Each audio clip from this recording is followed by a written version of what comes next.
as petty as it sounds?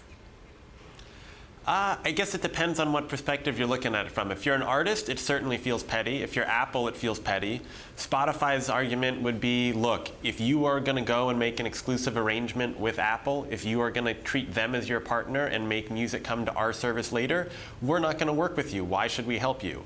But if you're an emerging artist and you want to break a song on Zane Lowe's radio show, which is a radio show like many others that people use to break new music, it feels wrong to have this company that's worth $8–10 billion tell you, we're going to make your life miserable if you put one song on this radio show. Is it legal, what Spotify is doing? That I'm not sure. It will definitely invite some antitrust monopoly scrutiny, or it could, but this is such a new space, and it would be really hard to prove, I'd imagine.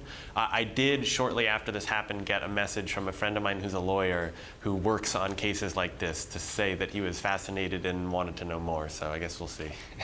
So, what has Apple done to sort of invite this kind of behavior, especially most recently? I mean, we know Apple Music didn't get off to a great start, but that they've been overhauling it more recently, and we're expecting a big sort of redo.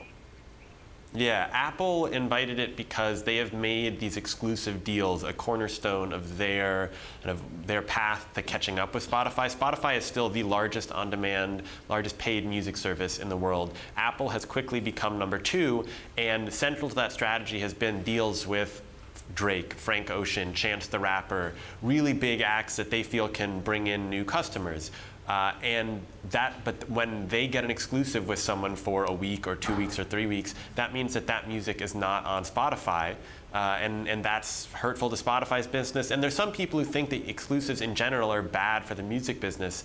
Lucian Grange, who's the CEO of the biggest record label in the world, sent a memo out to senior staff this week saying we're not going to do any more long-term exclusives, after one of their artists, Frank Ocean, managed to make a direct deal with Apple for an exclusive. And in terms of the numbers, how much is Apple Music really gaining on Spotify? What's the latest we have in terms of listeners? The last time Apple said they had 15 million, and they added that 15 million in about a year. Spotify said in an interview with Billboard yesterday that they have 39 million, but they have gotten to 39 million over 8 or 9 years.